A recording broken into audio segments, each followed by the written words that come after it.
Salut tout le monde, j'espère que vous allez très bien, très heureux de vous retrouver aujourd'hui dans cette nouvelle vidéo où je vais vous parler du salon IFA, ce que j'ai pu voir à ce salon à Berlin. Hormis alors les vidéos des robots chiens qui sont super intéressants, super bien faits et qui faisaient le buzz dans le salon, on a pu voir des entreprises que l'on connaît déjà.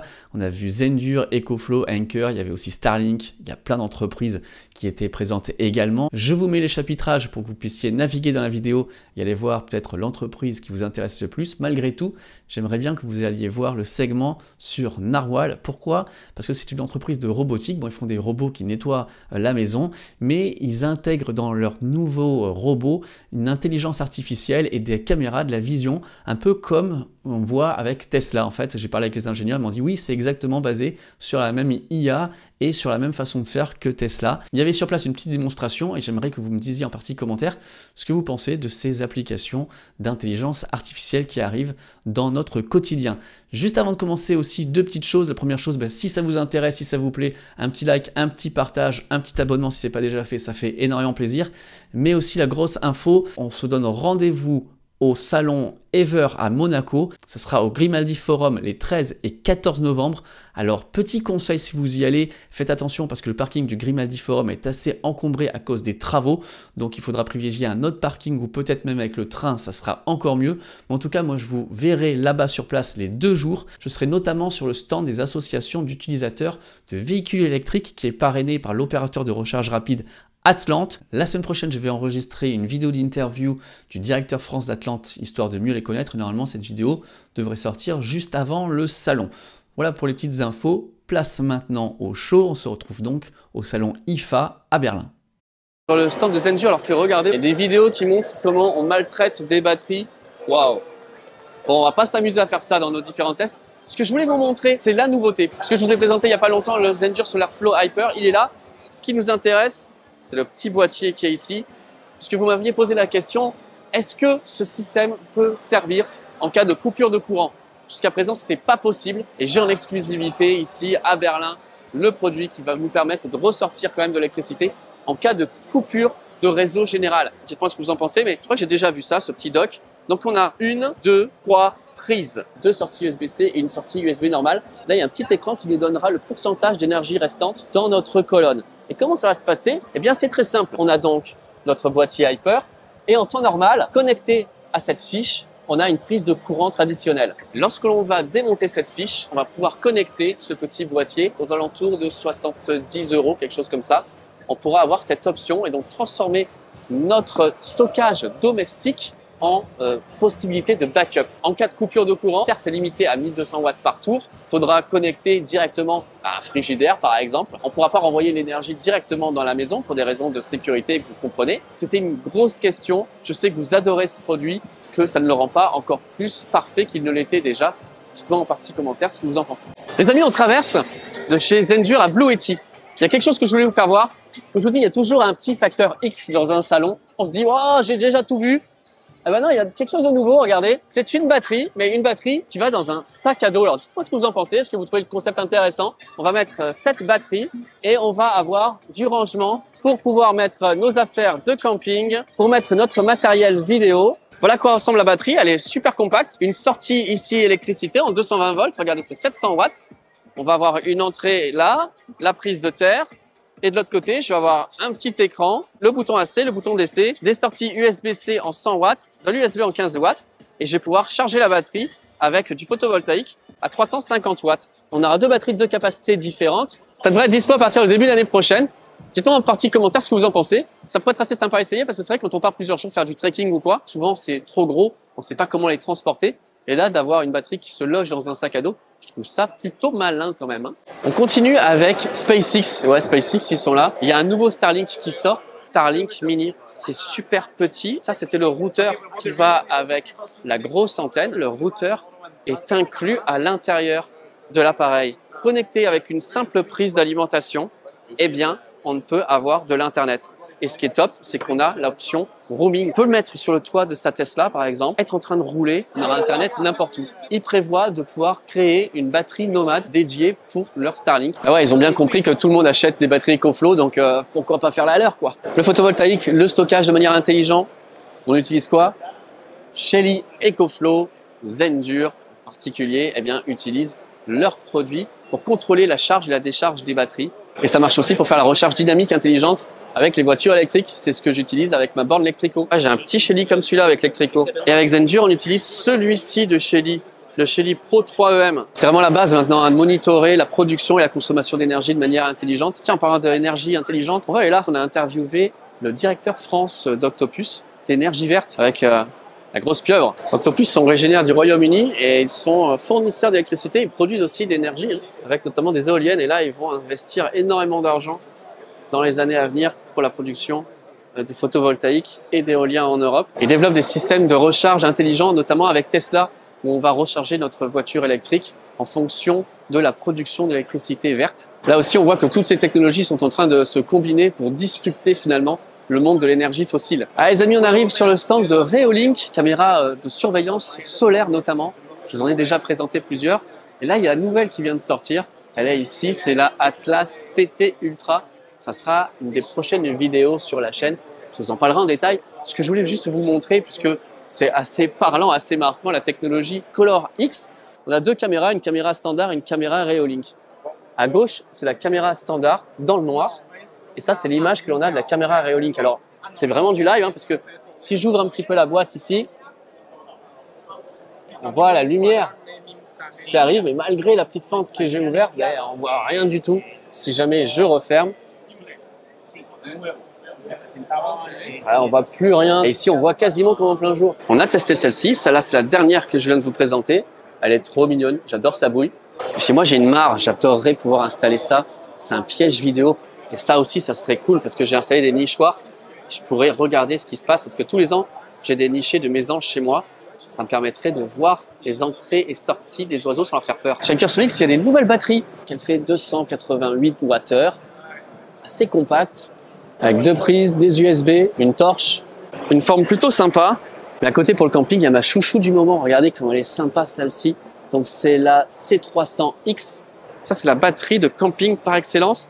Parce que la partie supérieure ici, c'est une lampe torche. Et quand on n'en a plus besoin, on la referme comme ça. On peut même la charger avec le photovoltaïque. Et ici, voilà à quoi ça ressemble. Le SolarBank 2 Pro, quand on est en version la plus puissante possible, enfin, avec la capacité maximale, on peut aller jusqu'à 9,6 kWh. Donc, c'est ce qu'il y a ici. Alors, la première batterie qui sert aussi de micro-onduleur, micro-inverteur, on peut rentrer le photovoltaïque. Là-dedans, il y a 1,6 kWh. Et on a la même chose dans chacune des batteries supplémentaires qu'on vient empiler. Donc, on en a 1, 2, 3, 4, 5 que l'on vient empiler sur la batterie principale. Tout ceci est monitoré, bien évidemment, par le petit moniteur qu'a développé Ankersolix, tout simplement l'équivalent d'un Shelly. On aura une entrée jusqu'à 2000 watts de photovoltaïque avec les 4 MPPT, 9,6 kWh de stockage avec une puissance de sortie de 800 watts. Et si on veut avoir encore plus d'énergie, qu'on veut notre maison qui soit complètement hors réseau, même c'est possible, et que l'on cherche le Powerwall le plus esthétique à mon sens, quand je vais approcher de mon Powerwall Ankersolix, l'écran va s'allumer, on va savoir ce qui se passe, l'entrée photovoltaïque, la sortie vers la maison, le pourcentage restant dans la batterie, un écran mat, la finition est vraiment parfaite. Donc avec ce type de produit, contrairement aux autres qui ont un micro-onduleur et qui ont besoin d'être connectés au réseau pour fonctionner, ici, si on a une coupure de réseau, bien évidemment, instantanément, ce système va prendre le relais et on pourra alimenter toute notre maison avec ce type de batterie. Ça, c'est le top du top du top. On est sur de la batterie LFP de 5 à 30 kWh. Chaque module ici fait 5 kWh. Entrée 12 kW de photovoltaïque. Et en cas de coupure de courant, en moins de 10 millisecondes, je suis capable de sortir 6000 watts pour alimenter mon logement. Forcément, quand on a des panneaux solaires sur le toit, qu'on a un outil de monitoring comme celui-ci, qu'on a du stockage, bien quand on a trop de production, trop de stockage, qu'est-ce que l'on peut faire? Eh bien oui, on peut charger la voiture électrique. Et ici, on a le chargeur pour voiture électrique Ankersolix qui est inclus dans tout ce système. On n'est plus limité par la technologie. Avant des Powerwall, on ne savait pas en faire. On est capable d'avoir de la batterie nomade, de la batterie stationnaire que l'on peut rendre nomade, de la batterie nomade que l'on peut connecter à la maison et du Powerwall de la batterie totalement domestique qui va alimenter notre maison en cas de coupure réseau. C'est vraiment fantastique. Il y en a vraiment pour tous les goûts, pour tous les besoins et pour tous les budgets aujourd'hui. C'est tellement immense que je suis revenu sur mes pas sans le vouloir. C'est par là-bas que je dois aller. J'adore ces robots autonomes. On a vu les robots qui tondent la pelouse. Ben là, c'est des robots qui lavent les vitres. Alors pour moi qui ai des grandes baies vitrées à la maison, C'est le genre de truc que j'aimerais vraiment bien tester. Ça nettoie bien, hein. Mais on va aller voir Narwhal. Narwhal, c'est une boîte qui fait des robots qui nettoient le sol. Parce que vous savez, j'ai un chien à la maison. C'est tous les jours que je dois passer l'aspirateur et passer la serpillière. J'ai découvert Narwhal et en plus, ils mettent en place une technologie qui correspond un petit peu à ce que l'on voit avec le FSD. Je vais vous montrer ça dans un instant. C'est juste sur l'écran qui est là. Vous connaissez le FSD de Tesla, la reconnaissance par caméra uniquement. Et bien là, c'est la même chose dans d'autres applications du quotidien et notamment ce robot ménager qui vient de sortir ici à IFA. Deux caméras ici, les caméras avec l'intelligence artificielle vont être capables de nous dire qu'est-ce qu'il y a sur la trajectoire du robot. Alors, on voit ici, effectivement, c'est un petit chat. Je vais déplacer le petit chat et on voit que le chiffre change derrière en fonction de l'endroit où je le déplace. Et du coup, en fonction des objets, en fonction de ce que voit le robot, eh bien, on va pouvoir donner une directive différente. C'est-à-dire qu'il va éviter davantage l'animal qui ne évitera les câbles. Par exemple, les câbles, il va plus les éviter que si vous voyez des pieds de chaise. Puisqu'il se dit, OK, ça, ce sont des câbles. Il ne faut pas que je passe trop près parce que si jamais je les attrape, je les enroule, ça peut être un risque. Donc, je vais prendre un petit peu plus d'espace et encore un petit peu plus d'espace pour les animaux. Et on m'a dit que si vous avez, par exemple, votre animal qui est couché au milieu du salon pendant qu'il est en train de travailler, un, il va l'éviter, mais de deux, une fois que l'animal ne sera plus sur place, eh bien, il va dire, oh tiens, il y avait un chien là, maintenant il n'y est plus, donc je vais passer à cet endroit que j'ai pas encore pu nettoyer. Donc c'est quand même assez fou de voir comment l'intelligence artificielle et ces technologies font en fait la passerelle entre ce que l'on voit nous sur la chaîne, le FSD, la conduite autonome, et des applications, on va dire, civiles pour nos intérieurs. En mode patrouillage. En plus, ça répond tout de suite, tout de suite. On va les faire marche arrière. Ah, c'est trop drôle. Super. Bon, mettons que j'ai vu que tout se passe bien à la maison, j'ai fait patrouiller, maintenant je vais le renvoyer à sa base. Je vais appuyer ici et il va rentrer directement chez lui. Et il évite quand même les obstacles qui sont sur sa route. Il a contourné le câble et il retourne se charger. Et les informations du robot, ce qu'il a filmé, là, ce qu'il a vu, c'est pas envoyé sur un cloud en Chine ou je ne sais où, c'est juste sauvegardé dans la base de l'appareil. Donc aucun problème de sécurité. Ici on est dans le hall pour la robotique. Derrière on a Roborock, on a Dreamy, ici on a Ecovacs. Et il y a une marque que l'on a déjà vue sur la chaîne, qu'on a déjà testée. Regardez, il y a un beau petit parcours. C'est nos amis de chez Mamotion. Il y a un Luba 2 lâché dans la nature. Je vous mets la carte du test de la Yuka. Donc on voit bien la balayeuse que moi je n'ai pas encore testée, mais je voulais tester à l'automne quand il y aura des feuilles dans le jardin. Et donc voilà comment ça se passe. On met le balai à l'arrière avec le bac. Elle va ramasser les feuilles et automatiquement aller faire un tas là où on lui aura demandé de le faire. C'est à ma connaissance le seul robot qui ait cette capacité de ramasser les feuilles avec le bac à l'arrière. Et voilà, le bac se vide et il retourne soit travailler, soit il retourne se mettre dans sa base qui est devant. Les amis, je vous fais une vidéo dédiée sur le stand EcoFlow. Je vous mets la carte juste ici pour aller voir. Et voici les nouveautés chez EcoFlow. Un chapeau photovoltaïque. Vous voyez maintenant les nouvelles idées qu'on peut développer avec le photovoltaïque. C'est assez marrant, on peut charger les téléphones portables. Je dirais que chez EcoFlow, ils développent 3 lignes de produits différents. On a le pur nomade, on a le nomade que l'on peut brancher à la maison et le stationnaire. Ici, il y a la toute nouvelle Delta Pro 3, je vous mets la carte si vous n'avez pas vu la présentation.